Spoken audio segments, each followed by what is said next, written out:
Bismillahirrahmanirrahim. Alhamdulillahirabbil alamin. Wa bihi nasta'inu ala umuri dunya waddin. Wassalatu wassalamu ala sayyidil mursalin sayyidina wa maulana Muhammadin wa ala alihi wa ashabihi wa tabi'in wa tabi'i tabi'in wa man tabi'ahum bi ihsan ila yaumil. Masih melanjutkan bab tawasul edisi yang terakhir. Bukti-bukti atau contoh-contoh tawasulnya para salaf. Bismillahirrahmanirrahim. Qala al-mu'allifu rahimahullah wa nafa'ana bihi wa bi ulumihi fid dharain amin. As-sabi'u qissatul istisqa. Yang ketujuh adalah kisah istisqa.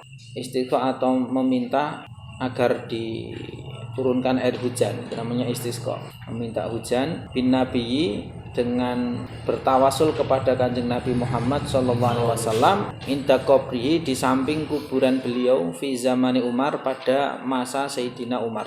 Fa'an Malikiddar, diriwayatkan dari Malikiddar terkenal ya. Wa kana khazina Umar, dia adalah bendaharanya Sayyidina Umar. Qala, kata beliau begini, asaban nasa qahtun fi zamani Umar. Pada masa Sayyidina Umar ini orang-orang mengalami qahat. Qahat ini paceklik kalau orang Jawa bilang ya. Paceklik ini larang udan atau kemarau panjang, kekeringan. Faja'a rajulun ila qabri Nabi, maka kemudian datanglah seorang pria ke kuburan atau makamnya Kanjeng Nabi Muhammad sallallahu alaihi wasallam. Faqala, kemudian dia berkata begini, ya Rasulullah, istasqi li ummatika fa innahum qad halaku. Wahai Rasulullah, mintalah hujan untuk umatmu. Istasqi li ummat, gimana? Mintalah hujan untuk umatmu. Jadi langsung nembung kepada Rasulullah. Fa innahum qad halaku, karena umatmu ini qad halaku, mereka sudah hampir binasa. Qad ini di antara artinya adalah lil muqarabah atau mendekati. Jadi umatmu ini sudah hampir mati. Air hujan wahai Rasul. Istasqi li ummati. Padahal kita tahu Rasulullah posisinya sudah wafat. Fa'atahu Rasulullah sallallahu alaihi wasallam, kemudian Rasulullah mendatangi orang itu, pria tadi, fil manami, di dalam mimpi. Kita tahu wa man ra'ani fil manam faqad ra'ani. Siapa yang melihatku di dalam mimpi maka dia benar-benar melihatku. Faqala, kemudian Rasulullah dalam mimpi ini mengatakan begini, iti Umar. Iti Umar, datangilah Umar. Kamu datangilah Umar. Fa'aqri'hu minnis salam, kemudian sampaikan salamku kepadanya. Wa akhbirhu annahum yusqaun, dan kabarkan kepadanya bahwasanya mereka, artinya umatku ini akan diberi air hujan. Maknanya akan diijabah ini permintaan orang tadi. Wa kullahu alaika bil kaisil kaisi. Kemudian katakan kepadanya, kepada Umar, katakan begini, alaika bil kaisi al kaisi. Ada riwayat, ada yang membaca bil kaisi al kaisi. Bil kaisi al kaisi itu maknanya selalulah kamu berhati-hati. Al kaisi berhati-hati ya. Alaika bil ihtiyat maknanya. Kalau al kaisi selalulah kamu bersama orang yang cerdas. Disuruh memilih orang-orang yang di sekitarnya itu adalah orang-orang yang cerdas-cerdas. Ini ada dua ya. Ada yang membaca al kaisi bil kaisil kaisi, ada al kaisi al kaisi. Fa'atar rajulu Umar, kemudian pria tadi yang bermimpi tadi benar-benar kemudian mendatangi Sayyidina Umar bin Khattab. Fa'akhbara Umar, kemudian dia mengkabarkan kepada Sayyidina Umar.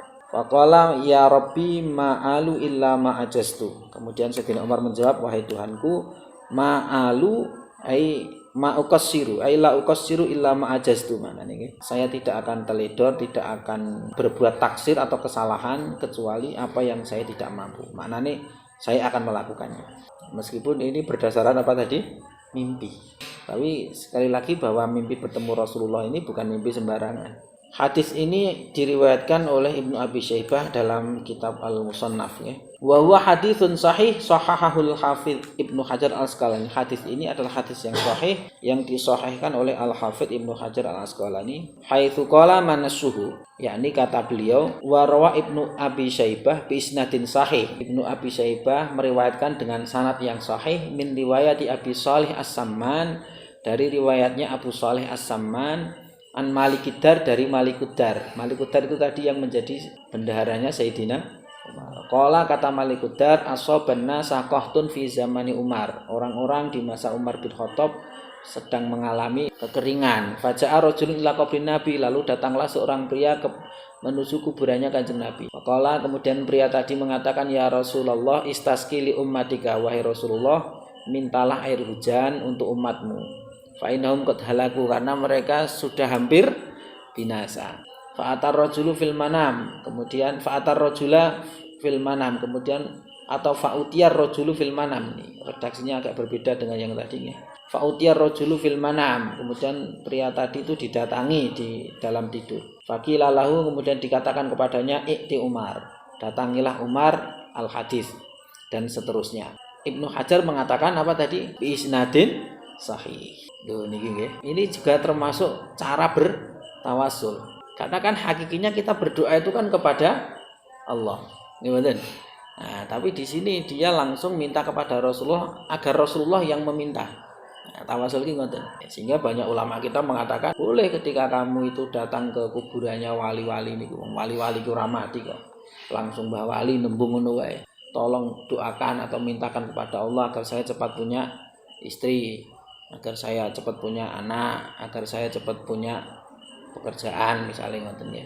Wa qad rawa Saifun fil Futuh, kemudian Saif bin Umar At-Tamimi maksudnya dia. Dalam kitabnya, yakni kitab Al-Futuh, dia meriwayatkan annalladzi ra'al manamal madhkurah huwa Bilal ibnul Haris, bahwasanya orang yang bermimpi yang disebutkan tadi itu adalah Hilal bin Harith al-Muzani, yakni ahadus sahabati, salah seorang sahabat. Jadi menurut riwayat Saif bin Umar At-Tamimi, yang bermimpi tadi itu bukan dijelaskan namanya. Kalau tadi kan riwayat tadi kan hanya rajulun gitu nggih. Hanya seorang pria. Nah, kalau menurut Saif bin Umar At-Tamimi, pria tadi yang dimaksud adalah Bilal bin Harith al-Muzani, salah seorang sahabat. Waqad dzakara riwayata kadzalika Al-Hafidz Ibnu Katsir. Riwayat tadi juga disebutkan oleh Al-Hafidz Ibnu Katsir. Waqala, kemudian Ibnu Katsir setelah meriwayatkan tadi atau menyebutkan riwayat yang tadi, kata beliau ya sama hadza isnadun sahih. Ini adalah sanad yang sahih. Wal hadis qad sahahahu kibarul huffaz. Hadis tadi disahihkan oleh para pembesar-pembesar para hafidz. Fayasluhu ayyakuna dalilan ala jawazi thalabi minan nabi, maka ini pantas atau patut layak dijadikan dalil akan diperbolehkannya meminta dari Nabi, atau meminta Nabi untuk bil istisqa, untuk meminta air hujan. Jadi minta kepada Nabi agar Nabi minta air hujan. Wa du'ai, sebagai dalil diperbolehkannya berdoa di samping Nabi nggih, ba'dan tiqalihi asyarif, setelah kematian atau setelah wafatnya beliau Kanjeng Nabi Muhammad sallallahu alaihi wasallam. Salah satu istisqa, cara istisqa sing kespleng ya niku. Istisqa langsung karo Kanjeng Nabi. As-samin, yang ke-8 Qissatul Khalifah Al-Mansur ma'al Imam Malik. Kisah antara Khalifah Mansur bersama Imam Malik bin Anas radhiyallahu anhu. Wahia, kisahnya begini, anna Malikan, bahwasanya Imam Malik radhiyallahu anhu lamma sa'alahu Abu Ja'far Al-Mansur Al-Abbasi, ketika ditanyai oleh Abu Ja'far Al-Mansur Al-Abbasi, keturunan Abbas, sani khulafa'i Banil Abbas, yakni beliau adalah khalifah kedua dinasti Bani Abbas. Jadi kata beliau, ya Abu Abdillah, wahai bapaknya Abdullah, maksudnya Imam Malik, astaqbilu Rasulullah wa ad'u am astaqbil qiblah wa ad'u. Saat saya itu berziarah di makamnya Rasulullah, apakah saya ini harus menghadap Rasulullah kemudian berdoa, ataukah saya menghadap kiblat kemudian berdoa? Etikanya seperti apa? Kata pertanyaan ini dilayangkan kepada Imam Malik. Saya itu kalau di makamnya Rasulullah itu saya menghadap Rasulullah kemudian berdoa, ataukah tetap menghadap kiblat kemudian berdoa? Ya, menghadap kiblat berarti ngungkuri Kanjeng Nabi atau membelakangi Kanjeng Nabi kalau menghadap kiblat. Kalau menghadap Nabi berarti membelakangi kiblat. Seperti apa? Faqala lahu Malikun. Kemudian Imam Malik menjawab, walima tasrifu wajhaka anhu. Kenapa kamu harus memalingkan wajahmu dari beliau, dari Kanjeng Nabi? Kenapa kamu harus memalingkan wajahmu darinya? Padahal sementara beliau wahwa wasilatuka wa wasilatu abika Adam, padahal beliau adalah wasilahmu dan wasilah bapakmu, yakni Nabi Adam alaihissalam, Wasilah menuju siapa? Ilallahi, menuju Allah azza wajal yaumal qiyamati, kelak di hari kiamat. Balis takbilhu, menghadaplah kamu kepada Kanjeng Nabi, wastashfi bihi, dan mintalah syafaat kamu kepada Kanjeng Nabi. Malah kengken jaluk syafaat. Jadi berdoa di makam Nabi niku nek cara Imam Malik kita tetap menghadap Kanjeng Nabi, wong beliau sebagai wasilahnya menuju Allah. Kiasane wong kita berdoa menghadap kiblat, kalau di sini kita menghadap kiblat nggih. Kiblat itu wasilah kita menuju Allah. Lah ini ada wasilah yang lebih hebat, yakni Kanjeng Nabi. Balis takbilhu wastasfi bihi, maka fayusaffi'ahullah. Jawab dari istasfi, fayusaffi'ahu, maka Allah akan menerima syafaat Nabi untuk kamu. Fayusaffi'ahullah. Wa fihi isyaratun ila tibari hadisi tawassuli Adam. Dalam kisah ini, dalam hadis ini ada satu isyarat bahwasanya hadis atau cerita tentang tawasulnya Nabi Adam ini diiktibar menurut Imam Malik. Jadi hadis ini sah, bisa digunakan atau dijadikan dalil menurut intal Imam Malikin, menurut Imam Malik. Wa annahu yara anna minal khairi istiqbala qabrin nabi wal istisfa'a bihi, dan bahkan beliau menganggap atau memandang termasuk kebajikan atau kebaikan adalah menghadap kuburan Nabi dan meminta syafaat Kanjeng Nabi. Jadi marep neng kuburane Kanjeng Nabi, meminta syafaat Nabi itu beliau yakini atau beliau pandang minal khair, termasuk kebaikan.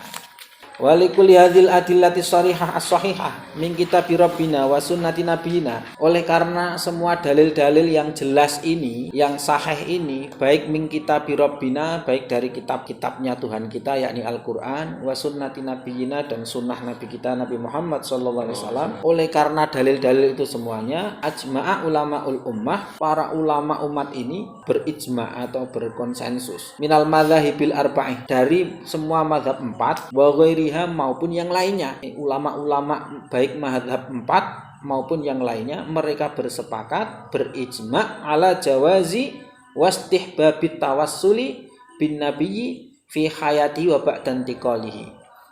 Bersepakat atas diperbolehkannya, bahkan disunnahkannya bertawasul kepada Kanjeng Nabi baik di masa hidupnya maupun setelah wafatnya. Wattafaqu ala anna dzalika la yuharramu qat'an. Mereka bersepakat bahwasanya tawasul ini tidak diharamkan qat'an secara pasti. Wa huwa ma narahu anna tawassula bin nabi mustahabun. Inilah yang kita pandang bahwasanya tawasul kepada Nabi itu disunnahkan. Wa ahadu siyagi du'a ilallah, dan tawasul ini adalah salah satu bentuk cara berdoa kepada Allah azza wajal al-mandubi ilaihi, yang disunnahkan. Karena cara-cara berdoa itu yang disunahkan salah satunya ya niki dengan bertawasul. Tawasul itu salah satu bentuk cara doa. Wala ibrata liman sadza an ijma'il ulama, dan tidak perlu kita mereken atau mengiktibar, menganggap kepada ulama atau orang yang syadz, sing terecal, yang menyimpang dari kesepakatan para ulama, seperti Ibnu Taimiyah, seperti Ibnu Taimiyah. Kemarin Ibnu Taimiyah berpendapat bahwa tawasul hanya berlaku ketika Nabi masih hidup. Pendapat ini dianggap pendapat menyimpang dari ijma'nya para ulama. Penyimpangannya Ibnu Taimiyah ini tidak perlu diibrah, tidak perlu diambil. Begitu juga waman raddada kalamahu, dan orang-orang yang mengulang-ulang ucapannya Ibnu Taimiyah ini mimba'di setelahnya. Wallahu ta'ala a'lamu a'la wa a'lam. Jadi prinsipnya bahwa tawasul ini bukan hanya diperbolehkan, bahkan disunnahkan. Dan tawasul ini salah satu cara cepat, cara agar doa-doa kita cepat diijabah oleh Allah. Nggih. Mudah-mudahan bermanfaat. Subhanakallahumma wa bihamdika asyhadu an la ilaha illa anta astaghfiruka wa atubu ilaik.